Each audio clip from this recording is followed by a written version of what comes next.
ओम श्री परमात्मा नमः। मैं आचार्य हृदय अवस्थी आप सभी का शास्त्री चर्चा चैनल पर हार्दिक स्वागत करता हूँ।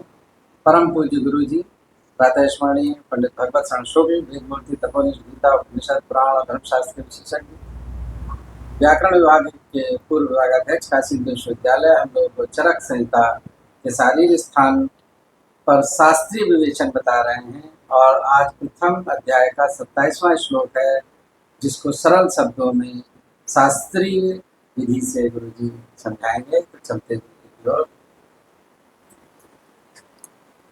यल्लीलायित विश्वमेतदखिलं यस्मिन् पुनर्लीयते यस्मात् सावरजङ्गमात्मकमिदं लोकं दरीदृश्यते भासा यस्य विभान्ति सर्वजगतः ज्योतिंषि सर्वात्मना तं देवं जगदेककारणमयं वन्दे त्रिलोकीश्वरं कृष्णाय वासुदेवाय हरये परमात्मने प्रणत क्लेशनाशाय गोविंदाय नमो नमः।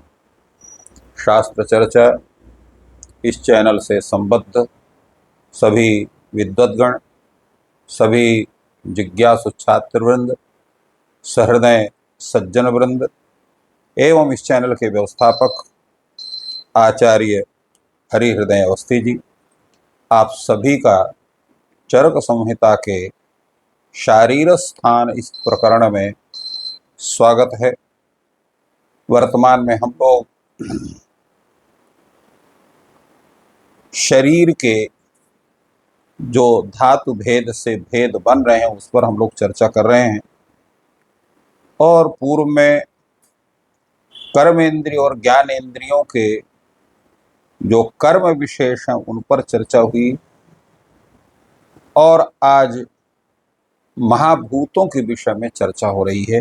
तो पंच महाभूत हैं, उनके क्या स्वरूप है, कैसे हैं, क्या उनकी स्थिति है, उस पर बड़े सुंदर ढंग से विचार आचार्य पुनर्वसु आत्रेय अपने शिष्य अग्निवेश जी को अत्यंत सरल रूप में प्रत्येक की व्याख्या करते हुए कहते हैं, महाभूतानि खम वायुरग्निराप क्षतिस्तथा शब्दस्पर्शश्च रूपं च रसो गंधश्च तद्गुणा। ये संपूर्ण जगत जो दृश्यमान है ये पंच महाभूत तत्वों से ही युक्त है। जो भी वस्तु पंच महाभूत तत्व से युक्त नहीं है उसका स्वरूप हमें उपलब्ध नहीं होता है, प्रत्येक में ही।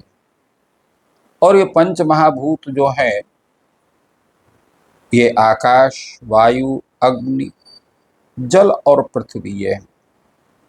इनके सबके गुण है विशेष रूप से। जैसे आकाश का मुख्य गुण कौन है? शब्द है। वायु का मुख्य गुण कौन है? स्पर्श है। अग्नि का मुख्य गुण कौन है? रूप है। और जल का मुख्य गुण कौन है? तो रस है। और पृथ्वी का मुख्य गुण कौन है? तो गंध है। तो इस तरह से प्रत्येक पंच महाभूतों के ये जो शब्द स्पर्श रूप और सुगंध है, इनके सबके मुख्य ये गुण हैं, क्योंकि ये जो हैं इनके अतिरिक्त अन्यत्र नहीं होते हैं।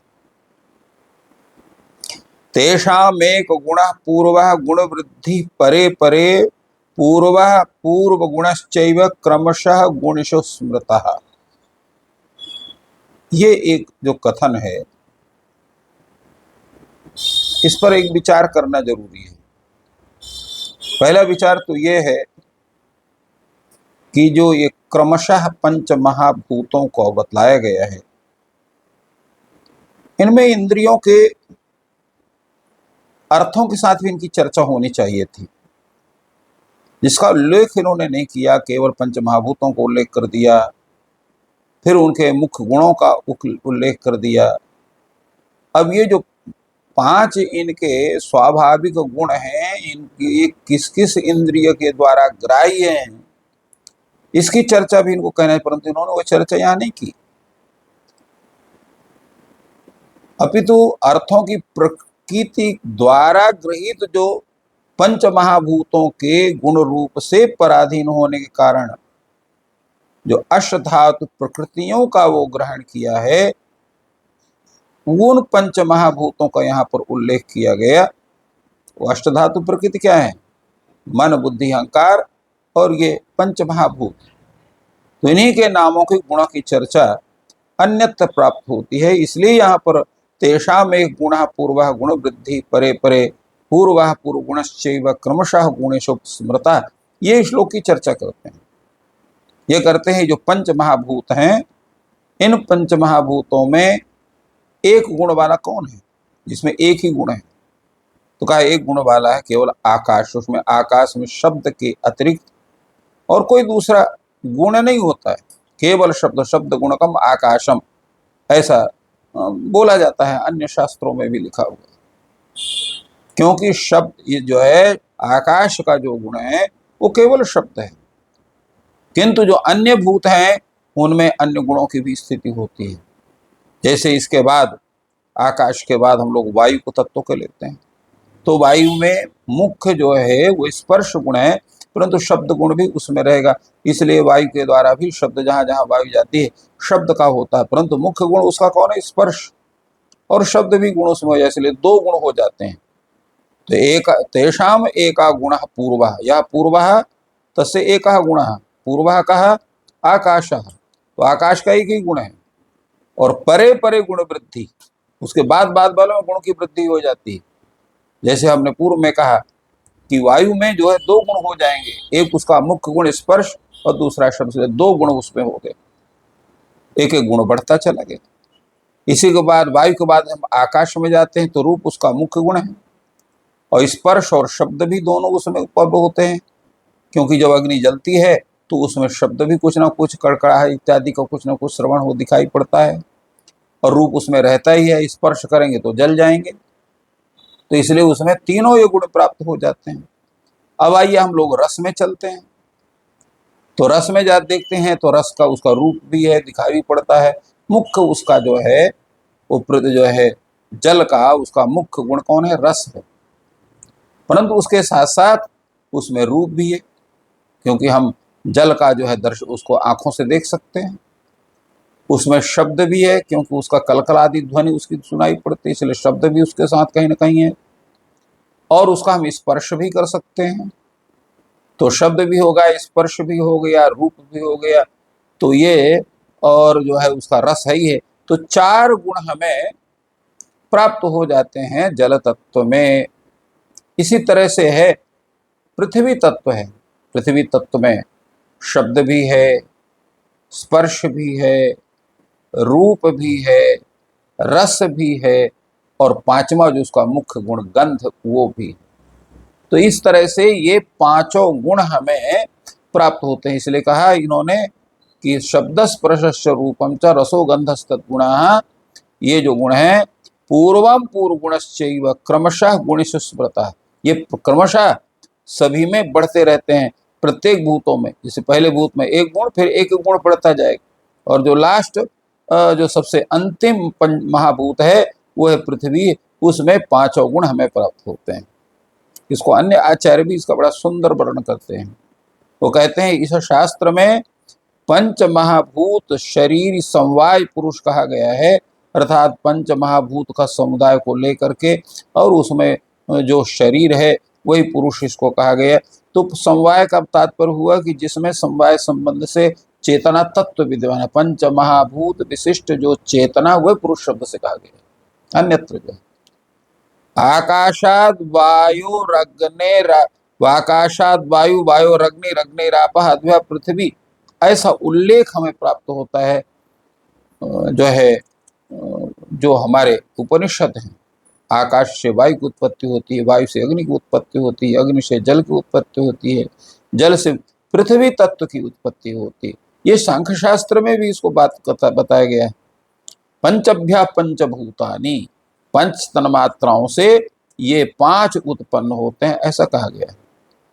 अब इसका जो है पूर्ण रूप से अगर हम विचार करते हैं तो उस पर भी हमें विचार करना ये करना पड़ता है कि सृष्टि के आरंभ में जो यहाँ पर चर्चा हुई है कि उपनिषद में सबसे पहले आकाश की उत्पत्ति स्वीकार किया, तो सृष्टि की चर्चा में सर्वप्रथम आकाश की सत्ता होती है और आकाश का गुण है शब्द, इसलिए शब्द गुण वाला आकाश ऐसा कहा जाता है। आकाश से वायु तत्व उत्पन्न होता है और वायु जो है आकाश तत्व से वायु तत्व की उत्पत्ति होती है। इसलिए जो वायु तत्व है उसमें अपना प्रधान गुण जो स्पर्श है वो है भी, और आकाश का शब्द गुण है जिसकी चर्चा हमने पूर्व में किया। इसी प्रकार वायु से जो है जो वायु है उससे उत्पन्न कौन होता है? अग्नि होता है। तो अग्नि में भी जो है वो जो है जैसे बताया उसमें आकाश का भी तत्व है, अर्थात शब्द तत्व भी उसमें है, वायु का स्पर्श तत्व भी है और अग्नि का स्वयं रूप तत्व भी है। तो इसी तरह से सभी का स्वरूप है और सभी का स्वरूप होने से एक एक गुण की उत्तरोत्तर में अभिवृद्धि चलती रहती है। और इसी का उल्लेख जो है मनु ने अपने मनुस्मृति में भी किया है कि आद्याद्यस्य गुणास्त्वेषाम् अवाप्नोति परः परः यो यो यावत् यश्चैषाम् स स यावत् गुणः स्मृतः। ये जो आकाश आदि तत्व हैं उनके जो अपने गुण हैं वो पर पर पंच महाभूतों में उनसे संबद्ध गुणों की वृद्धि होती रहती है, जिसका उल्लेख अभी आचार्य पुनरसु आत्रेय ने अपने इन पद्यों के माध्यम से किया और उसी की चर्चा सभी लोग करते हैं। और यही क्रम है, यद्यपि इसका व्युत्क्रम भी देखा जाता है अन्य शास्त्रों में। कहीं कहीं पृथ्वी जल तेज वायु आकाश ऐसा भी इनका क्रम मिलता है, परंतु जो शास्त्रीय क्रम है जिसका उपनिषद में उल्लेख होता है वो से पहले आकाश, आकाश से वायु, वायु से अग्नि, अग्नि से जल और जल से पृथ्वी, ये है। परंतु अन्नम भट्ट ने अपने तर्क संग्रह में कहा पहले जो पृथ्वी, फिर जल, फिर तेज, फिर वायु और आकाश। पृथिव्यप तेजो वायु वायवाकाश, ऐसा उन्होंने पंच महाभूतों का उल्लेख किया। पृथ्वी तत्व को कहा तो पृथ्वी तत्व सबसे अंतिम तत्व है, आकाश तत्व जो है वो सबसे आदि तत्व है। तो दो क्रम होते हैं, एक आरोहक क्रम, एक अवरोहक क्रम।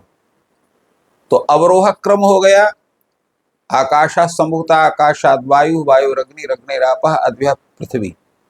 अर्थात प्रथम आकाश उत्पन्न हुआ, आकाश से वायु उत्पन्न हुआ, वायु से अग्नि उत्पन्न हुआ, वायु और अग्नि से जल की उत्पत्ति हुई और जल से पृथ्वी। इसको कहते हैं हम अवरोहक क्रम। आरोहक क्रम कौन है?